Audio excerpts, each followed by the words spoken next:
Good morning, everyone. It is day 3 of the Driven to Be Healthy Going the Distance Challenge. This is Julie, and I'm coming to you this morning from my kitchen. As you can see here behind me, I'm in my kitchen this morning. For those of you that haven't been able to pop on here yet, I am the Health and Wellness Manager for St. Christopher Fund, and Hope and I have been working really hard to bring you this challenge and to be able to give you the tools and empower you to be able to go out and live your best life. So I want to start this morning by just giving you a little bit of background on me and my history and kind of how I came to be at St. Christopher Fund and things. I want to say I'm a health nut because I'm on my journey. I'm really trying to learn, but I've been with St. Christopher Fund for almost 8 years. It'll be 8 years in August that I've worked with drivers, and that's been a real experience and a challenge and an honor, and I'm so grateful to be able to be a part of that. But as far as my health history goes, I've always been pretty healthy, tried to do the right thing and eat right and stuff, but that doesn't always happen for me. I mean, I'm just like everybody else, but a couple of years ago, my dad got really ill. Actually, it's been 4 or 5 years ago now. And, I started having to juggle taking care of him and also working. I'm sure some of you guys have been there as well and had to do that too. And then a little bit after that, my mom was diagnosed with Alzheimer's. And so it really has been an eye-opener for me to be able to see the importance of good health. And, I don't know about you guys, but when I am 51 now, so I'll go ahead and tell you that. But 25 years from now, I want to still be able to go and do and move and enjoy life. I don't want to be just having to walk with a walker or barely be able to breathe. So I'm really working hard on trying to be the best me I can so that I can be able to be there for my grandkids and things. I already have two. I have 2 little grandkids. They are 4 and 2. Yeah, that's right. One of them just turned 2.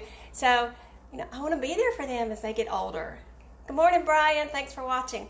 And and that's our goal for you too. When we go through this health challenge, we want you to be able to have the tools to be here a long time, be able to be here for your grandkids or your kids, or depending on where you are in life, or your spouse, or and enjoy it. Not just be around, but to enjoy it while you're here.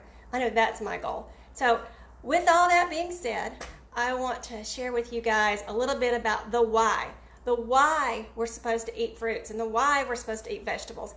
I don't know about you guys, but when I was younger, it was in my house, it was eat your fruits and vegetables, they're good for you. Eat your vegetables, they're good for you. Well, yeah, they are, but why are they good for you?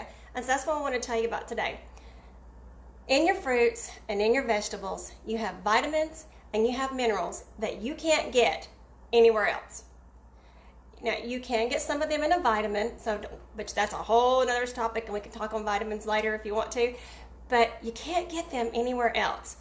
And so, you have your vitamin, your A, your B, several of your B's, your C, your D, your E, your selenium, your zinc, your potassium, all these different things, you can get from fruits and from vegetables. I feel like, God in his infinite wisdom, he knew these are the things that our bodies are going to need to run efficiently, and he provided them in the foods we eat. Because we have to eat, right? We can't go without eating. We have to eat. And so he has provided all the things for us that we need to be able to do so and to feel good while we're doing it. So that's what I want to go into. I don't want to give you like a little science lesson here, but go back to when you were in high school and you learned about the atoms and the nucleus and the cells and things. Your body is made up, my body, all of our bodies are made up of trillions and trillions of cells. Just bukus of cells in there. And each of those cells are looking for things, looking for certain vitamins, looking for certain minerals, so that they can make all your systems of your body, whether it be your circulatory system, your cardiovascular system, your kidneys, your lungs, whatever happens to be, they need those things in the cells for our bodies to function like they're made to function. And so if you don't have them and you're not getting those things, those cells can't work right. And one of the things that's really stuck out with me recently is just something as simple as vitamin C. You know, when you have your little cell here and it's looking for some vitamin C and looking for some vitamin C, and guess what? You've just eaten a whole lot of table sugar, you know, a whole lot of sugars. And it's going to block. It actually absorbs that sugar before it will absorb vitamin C. So guess what? Vitamin C is not getting in there. So that's why it's important to consider about what you're putting in your body.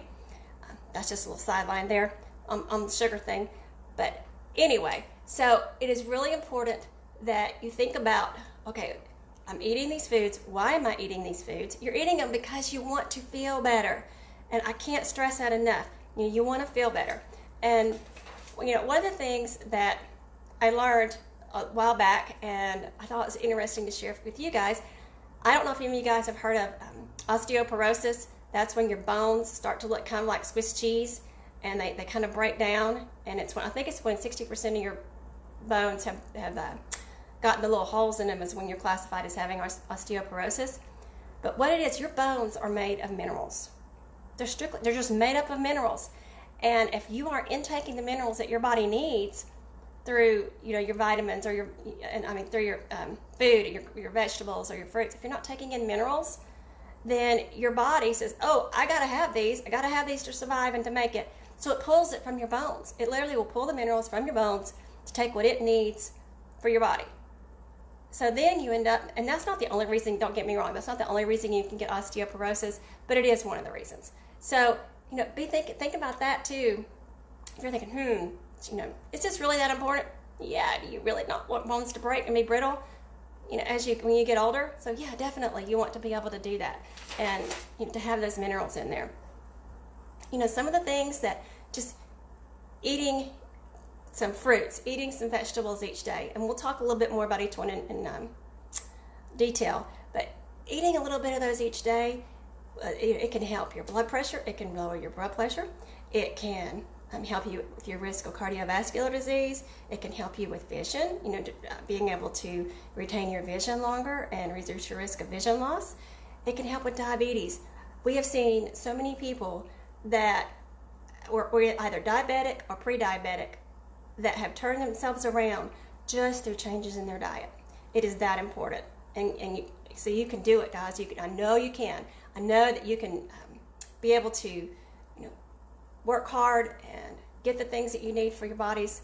And I know it's not easy. I know that you're out on the road and it's not easy for you, but it is doable. There are people that are doing it and they're here to walk alongside you and encourage you, just like Hope and I are. So, you know, one of the things that I want to tell you about or a couple of things I want to tell you about is first, green leafy vegetables. And those are think spinach. Anything that has leaves, you know, that you're eating, those are going to be extremely well for reducing the risk of cardiovascular disease. They have lots of minerals in them. Those are the like super things you want to try to focus on getting some green leafy vegetables. I was so excited to see in the last few days that people have been posting, you know, the different salads and things that they're eating. Good job, you're doing great. And, you know, some people are really concerned about fruits and they think, well, you know, there's all these sugar in fruits, I don't want to eat a lot of fruits. No, you probably don't want to eat tons of them. You don't want to eat 10 or 12 fruits a day because that is, you know, some sugar that you're taking in your your body, and you're getting some carbohydrates in there. But you know, there are some fruits that are low in carbohydrates. Like your berries, your strawberries, your blackberries, your blueberries. Then you have watermelon and I want to say, yeah, peaches and cantaloupes. And cantaloupe's not quite so low as the peaches, but the others are. And then avocados. Did you know an avocado is a fruit? A lot of people think it's a vegetable, but it's not. It's a fruit. It's just not a very sweet fruit. And that has good fats in it, by the way, too. Avocados do. So, you know, those are considered low-carb fruits. And one thing about those low-carb fruits, and part of the reason I think they're so low-carb is because each of those contain approximately 75% of water. Well, what are we talking about our bodies need every day anyway? They need water as well. So if you're eating those fruits, you're also working towards your daily allotment of your water intake because they're so high in water. And just as a little sidebar, did you know that the #1 cause of constipation? Yeah, I'm going to go there for just a minute. Constipation is not enough water intake. Sitting is not that great for it either, but we'll work through that one. but but water is extremely important for all kinds of functions in the body. So, those fruits will help with that too. Now, I'm not sure, let's see. I know what I was going to show you guys. I was trying to think, there's something else I was going to show you, and it's sitting right here beside me. These are some things that I use around the house when I'm in a hurry, if I'm trying to get something done, and I don't know if many of you have freezers in your trucks, but if you do, these are pretty small, and they are microwavable. So I know some people are like so completely anti-microwave, and I understand that, and some people are like, no, I have to live by my microwave. But I get these, and they're just this big. They actually are really good portion size. So of course, these are organic, and they are from Walmart. And this is not a solicitation for Walmart. We get nothing from that. But I just want to let you guys know there's sweet potatoes. There was a California blend and a multicolored cauliflower. And I think these are like $2, $2.50 maybe. So I got these came from Walmart. So check that out. This is something I like to use. It's I don't know if you guys can see that or not. I actually got this from Kroger. Walmart has it in stores out west. They don't have it in stores over here near where I live on the eastern side of the country. But I like coconut aminos. I can't do soy sauce and teriyaki sauce unless it's homemade, because it just it had the MSG and it just messes me up. I feel like I've been on a binge drunk or something if I go and I try to take that stuff. I just can't. So I really like this because it's made from coconuts, and I use it in place of teriyaki or soy sauce. So a lot of times we're talking 5 minutes here, and it's a good something. A lot of people don't like this stuff plain, so it just goes good with that. All right, guys, thank you so much for hearing and taking a few minutes to listen to me today. And if you are able to watch it later, that's great. I know a lot of you can't pop on right at 9 o'clock because you're driving and stuff, but watch the replay later and let me know. And if there's anything that you would like specifically for Hope or myself to talk about, please let me know. We'll be glad to do that. I know I had mentioned vitamins, and that's something that we can talk about. What are some good vitamins to take? What are some things that we should take? We could do stuff on, watching your fruits and vegetables, why that's important, and what's the best way to do that. Because if you're buying fresh produce, it is best to wash it first. So that is another thing. There are several different things we could talk about if you'd like. If you would like to walk through a grocery store and see some things that we purchase, or learn how to read labels, anything like that, just let us know, and we will see if we can't get that going for you. Okay, thanks so much. Safe travels out there. Have a great Wednesday, and see you on Friday.